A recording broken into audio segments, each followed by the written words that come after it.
Thank you, David, and thank you, Dr. Heem. I wasn't aware of the program for counterproductive workplace behavior. I think I would have been a really good student there. But I want to thank you and Dr. Eric and the Burke at MTSU and the Board of Directors for the Cumberland Region Tomorrow for inviting the Greater Nashville Regional Council to be part of the program. It's a real honor for me to set the table for the conversation that we'll have after lunch with three of the mayors who serve on our regional council, who I also happen to believe are not only the friendliest, but three of the most effective mayors in our state. It's also a privilege to be in the room with you all, colleagues, partners, friends, people I've worked with for almost 20 years now in Middle Tennessee. I've come to respect you all for the way you embody the spirit of regionalism. I know you're very excited to be here today and ponder our opportunities as we try to do the best we can to take advantage of the change that is happening across Middle Tennessee. And there is a lot of change happening. I'm going to talk about some of the recent trends and future projections here in a little bit. I'll spend most of my time talking about some of the implications of that growth that will be discussed further by our panel of mayors. But I guess by a show of hands, though, as you know, Middle Tennessee is changing. As we do change, how many in this room think it's important that we prioritize viable open space and prime agricultural land in the face of rapid growth and development? All right. How many of you think it's important to focus on improving commutes, travel times, trip reliability into the future? All right. How many of you are interested in having a new landfill or an expanded landfill adjacent to your neighborhood? All right. Well, those are three issues that I'll discuss briefly as the setup to the mayor's panel that we're grappling with as it relates to the growth and development that we're experiencing. But first, Dr. Eric asked me to, many of you in this room are aware, and there we go, aware of the growth and development that we're seeing out our windshields. To put numbers to it, for the last 10 years, 2010 to 2020, we've seen more than 3,200 additional Middle Tennesseans added to our population each month. And that sort of relates to that 100 people a day that you've heard in the headlines over the last couple of years. Aggregate additional population across Middle Tennessee, nearly 400,000 people added to our population over that decade. And this map depicts the areas that have seen that growth. The darker the blue, the more significant change in terms of population for those areas. And it's a really fascinating to look at this map and see the way in which our investments in transportation infrastructure, largely around the 840 corridor, have driven growth and development patterns across Middle Tennessee. But growth isn't even, and I keep going the wrong way on this. It's going to happen for the next 25 minutes. But growth isn't even, and it's important to understand that while many of us are facing challenges associated with growth and development, many of our neighboring communities are equally important in Middle Tennessee, are facing population losses, especially to the western side of the urban core. Population loss can be pretty devastating to a community's tax base, to their older population who sees their kids move away from home, leaving them in a sense of isolation.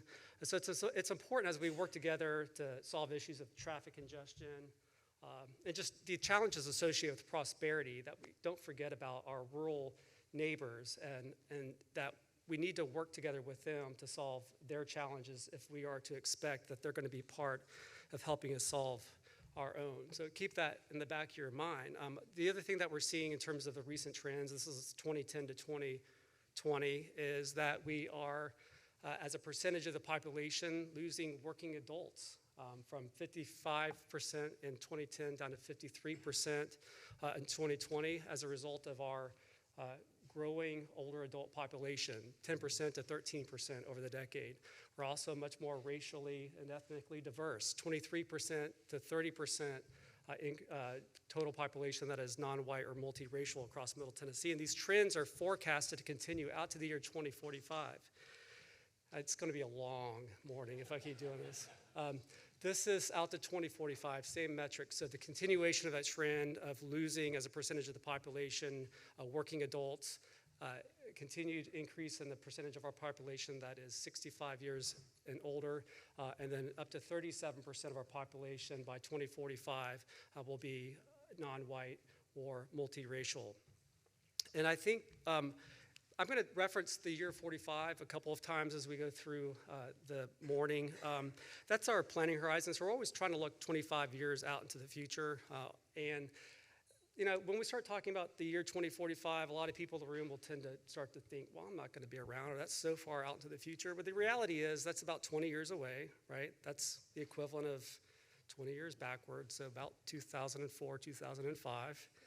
And I moved back to Nashville in 2007 to manage the MPO. So I've already been here back in Nashville for 20 years. So those first plans that I helped develop when I came back to Nashville in 2007 are now, we're at those planning horizons. So, you know, don't be so dismissive of the year 2045 and how long that might seem into the future. Other trends that we've seen the last 5 years, our gross domestic product has increased 44%, about $187 billion economy here for the MSA, 36% growth in per capita income.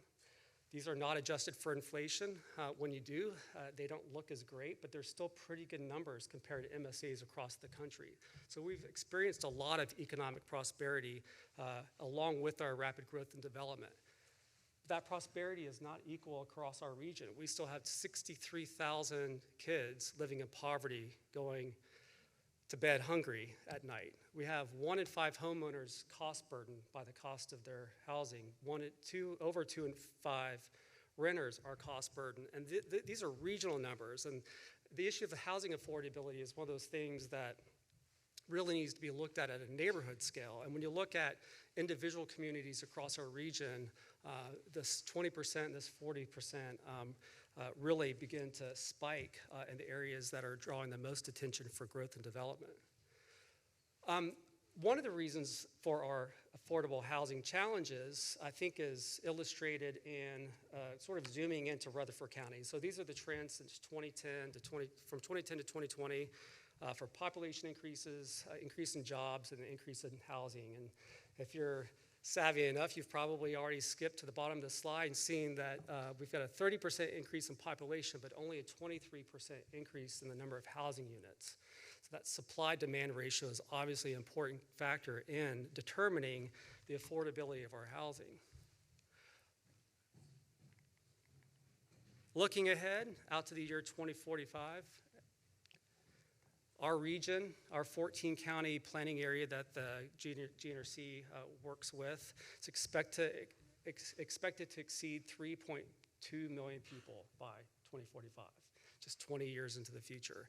That'll put us about the size of the present-day San Diego MSA and larger than the MSAs for Denver, Baltimore, St. Louis, Pittsburgh, Austin, and Kansas City, at least the present-day metropolitan markets for those cities. And so when you think about the future, you know, look at those peer communities that are about the size that we're going to be in the next 20, 25 years as inspiration for how to plan for growth or how not to plan for growth, and how to invest in infrastructure, how not to invest in infrastructure.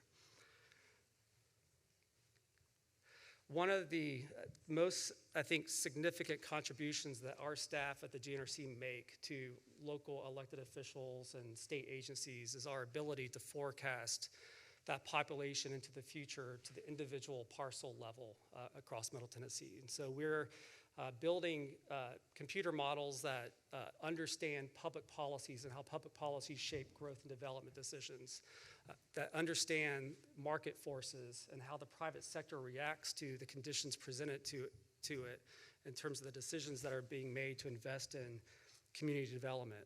And it predicts forward based on levels of service of infrastructure, public policy, and market forces to give us a sense of the pattern that will exist into the future. This is 2020 population employment density across the 14-county area that we serve. And this is a look, I just ruined the punchline when I go the wrong direction with these slides. And this is a look to 2045. And I'll toggle back and forth so you can see the parts of the region that are expected to experience the most significant change. Again, this is the 3.2 million people that we expect to be living and working across Middle Tennessee by the year 2045.